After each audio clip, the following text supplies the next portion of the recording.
Welcome back, degenerates. Let's take a look at this Citizen Promaster Air.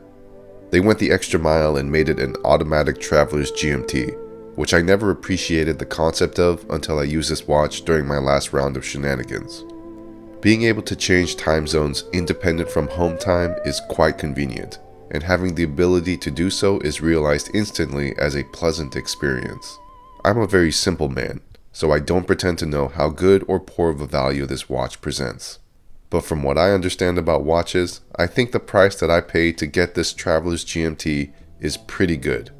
MSRP is $1,125, but I got mine brand new for just under $600. Sure, there's a level of price inflated razzle dazzle here, but I've been in this game long enough to see past all of the discounted bullshit and just buy what I enjoy if I can afford it. All I know is that to me, $600 for a Traveler's GMT is outstanding, considering that's still in the same ballpark as what office GMTs are going for. Add in the fact that, just like all other Promasters, this is built like a brick shithouse, so at least on a superficial level, I feel like I'm getting every bit of my money's worth. But like I said before, I don't know if that makes it a good value. I don't know anything. Life is an illusion. Your government is lying to you. Don't trust anyone. Anyways. Something about Citizen Promasters just hit different. I can't explain exactly what it is, but it's immediately apparent in hand, and the best way to describe it is like feeling the difference between a schmactical mall ninja sword and an actual battle-ready forged weapon. Maybe that's an overkill comparison, but it gets the point across. The point being there's a density and tightness attached to the watch that feels very much like a professional tool. It does its job as a tool well, offering a lot of helpful data to anyone in an operational field, both during the day and night. Even though it's marketed as a pilot's watch, the GMT, date, and slide rule combo offers something for everyone. You don't have to be a pilot to find use for a slide rule or a secondary 24-hour time on the dial. Personally, I use the GMT hand as an AM/PM indicator. The slide rule is also a useful feature that allows me to make quick calculations on the fly. Not that I use it often, but when I do, it's to convert nautical miles to statute miles, or simple multiplication or division when my brain don't work no good. All of this information is accessible from the large, prominently displayed dial. The era of smaller watches is upon us, but there's still a purpose for bigger watches, and I think this one makes a good case for them. Modesty can be found in purpose, and this watch has every reason to be this size. But above all else, above any objective functionality or reasoning, on purely just a basic bitch level, which is the only level that matters, it looks cool as fuck, with the tactical gray theme paired with the knurling on the crowns and bezel. Speaking of the bezel, it doesn't rotate as the knurling would suggest. Citizen has done this kind of mischievous bezel before with the tough chronograph. For whatever reason, they really like to create bezels that only look like they spin.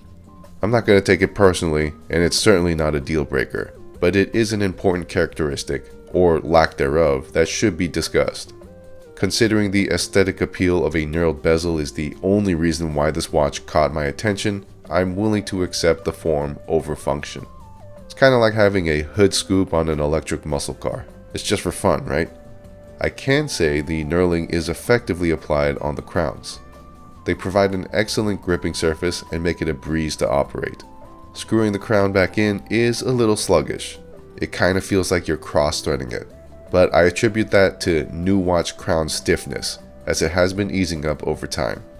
The caseback is your typical Promaster Air caseback.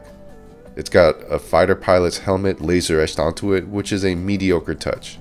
I always felt that laser etching is the most inferior method of case designing, and that's all I'm going to say about that. The bracelet is also typical to other Promaster Air models, with the decorative polished center links, which I never thought matched the spirit of the watch. Objectively, there's nothing wrong with it. It is of high quality, with the fit and finish you'd expect from a well-made bracelet. It does utilize the pin and collar adjustment system, which nobody likes, but I promise you it's the most secure way to keep a bracelet together, so I encourage you to keep an open mind about it. As I'm sure I've made it very clear, I swapped out the bracelet for a two-piece Zulu strap. This strap is more fitting for the things I do, and on a basic bitch level, I just like the look of it.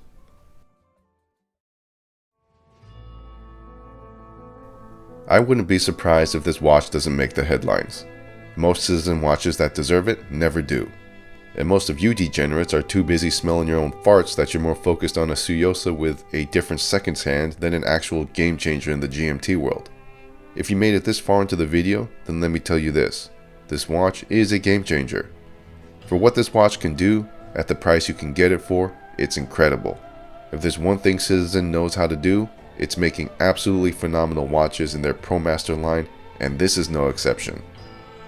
This watch outputs almost every single piece of information a mechanical analog watch can give you in a way that costs less than from other brands, but with a quality that is more than those other brands. All I can say is, bravo Citizen, bravo. And that's all for now. Stay classy. I sure as hell won't.